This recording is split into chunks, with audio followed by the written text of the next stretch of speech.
All right. Yeah, so my name is Eyram, and today I'll take you through a journey of my entrepreneurship journey, basically, and how I started from a software engineer to a player in the waste industry. So my name is Eyram Amedzor. I'm from Ghana.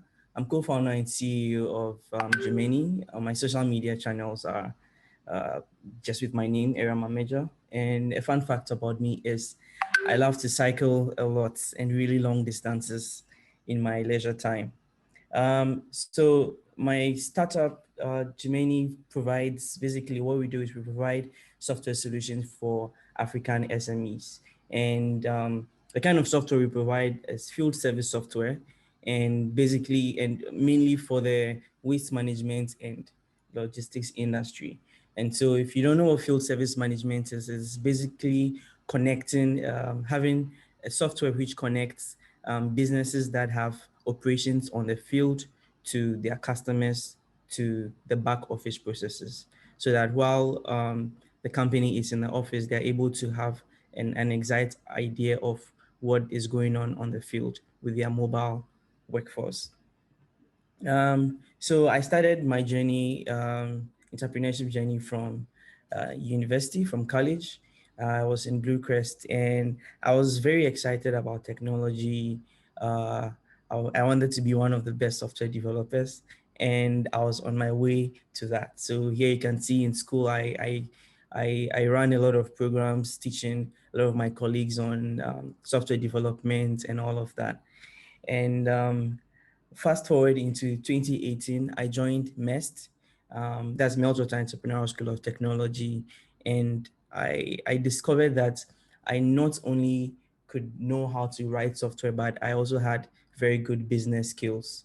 And so during the MEST program, um, we are tasked to find problems and real world problems and solve them. And because I cycle a lot, every time I was cycling in town, my eyes kept coming on waste bins, and I realized that most of the times the waste bins were always outside and full and overflowing. This is actually a real picture that I took from my phone. And so I kept gravitating towards the waste industry because anytime I saw a bin, I was very curious to find out what exactly was happening. And so I spoke to a few people and I realized that the waste companies never came on the days that they were expected to come, and they were always overbilling. So they could come once in a month out of four times and then still expect to take the same amount of money that they're supposed to take. And then also there was no effort to recycle. Anytime I saw a waste truck come to take away waste, they also carried the recyclables along. And learning about sustainability and all of that, I just didn't feel it was right. So I brought together my team, and that was when I made the switch of being a software engineer to being the lead in my company.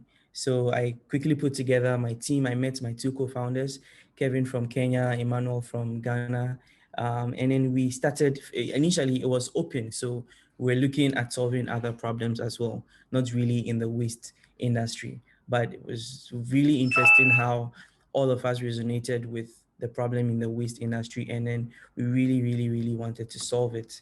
And so we started doing our market research.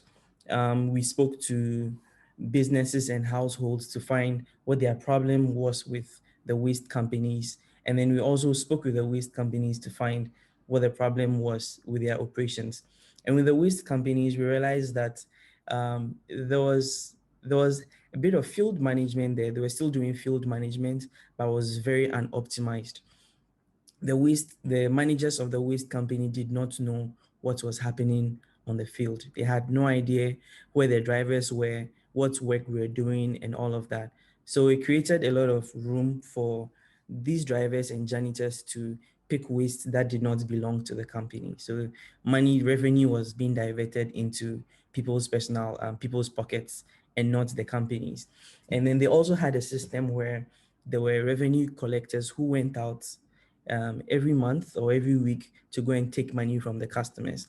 And the companies as well did not have oversight of they didn't have oversight of what exactly was happening. So you could have a revenue collector come and say that, oh, I took 100 CDs, or let's say I took $20, but actually they took $50, so they can keep $30 for themselves, and the company will never know.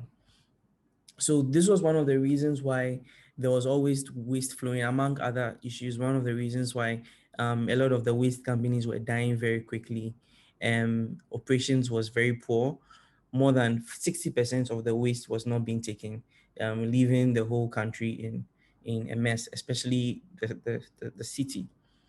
So we came up with a solution about, I think after about 4 months, 4 to 6 months of doing intensive research, we came up with our software. That was our field service management software for the waste industry. And basically what this software did was to help the owners of the company gain insight into their operations. So in real time, they were able to tell how many uh, how many customers were being picked, how many bins were being lifted, how much money was being generated in real time. It was able to tell the productivity of every field worker. It was a lot, and even able to handle customer complaints and all of that, send alerts to customers. And there was also a payments part where instead of using revenue collectors, they were able to make direct payments through our online payments channels. We started making revenue. Things were smooth, but then for some months, everything just came to a standstill, and we were trying to look at what exactly were going on. Companies were not really even though we had a few customers, we're not getting the adoption that we needed. And so we had a few learnings there. We realized that waste companies were not interested in software, even though our solution actually did solve the problem. Um, their first point of their first solution, or what they were looking for, was not software. They were looking for other ways to solve their problem. And this was because there were no standards being held in Ghana's waste industry. We did a lot of research looking at the European and the American markets, and realized that the the the waste management bodies had set very high standards to be met. And so because of that, it was a must for you to adopt the latest technologies to get the work done. But these people, there were no standards, there were no training. Basically, somebody goes to get a contract, gets a car, and then expects to get the job done.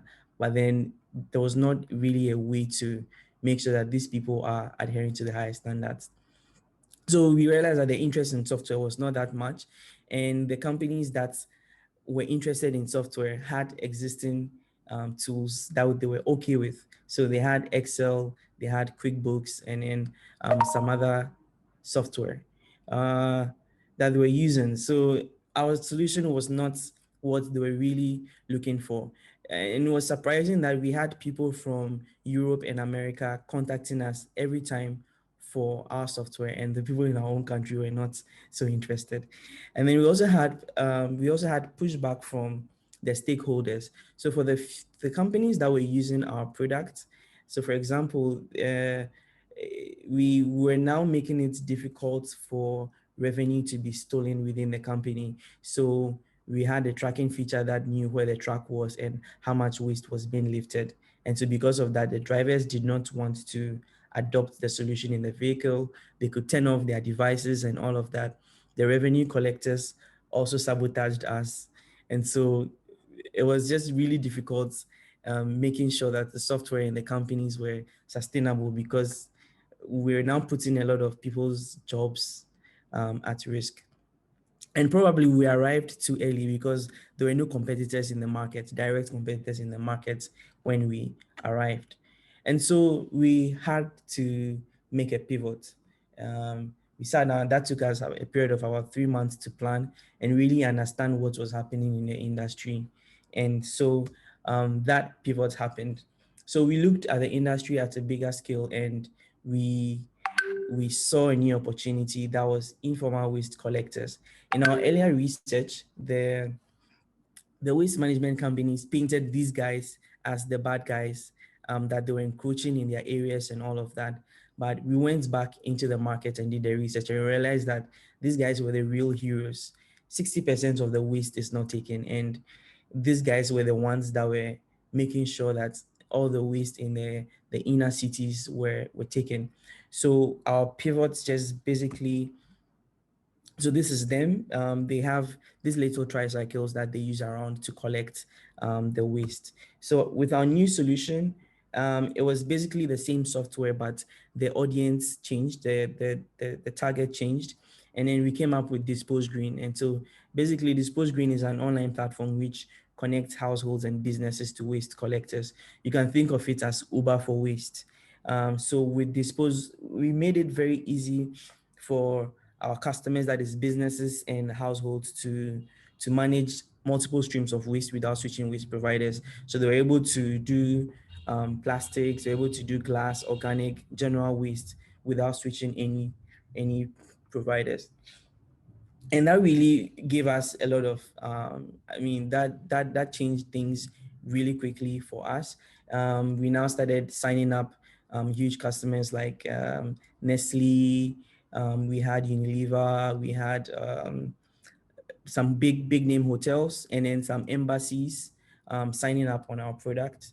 And so with this pivot, we're able to create more jobs for people in the informal sector. That was really significant.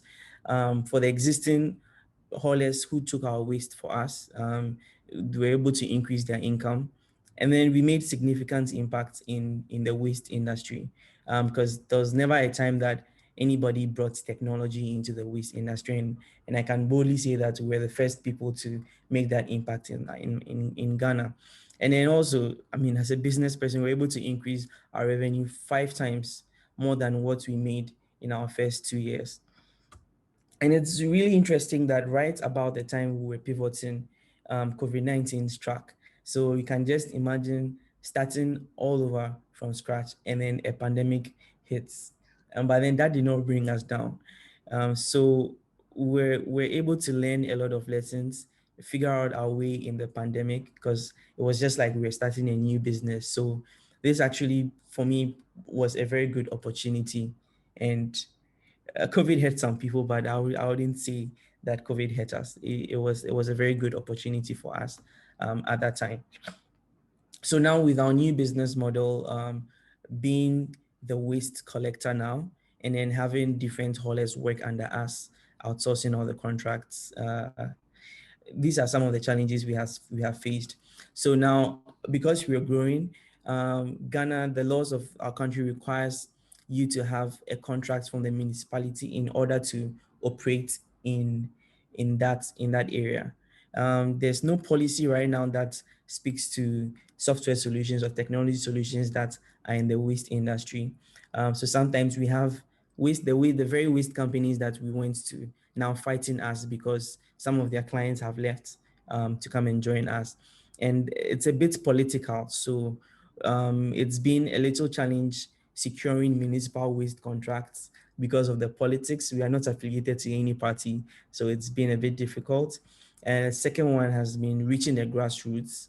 We believe there's a much bigger audience that is not connected to the internet. Mainly our customer acquisition strategies has been through the internet.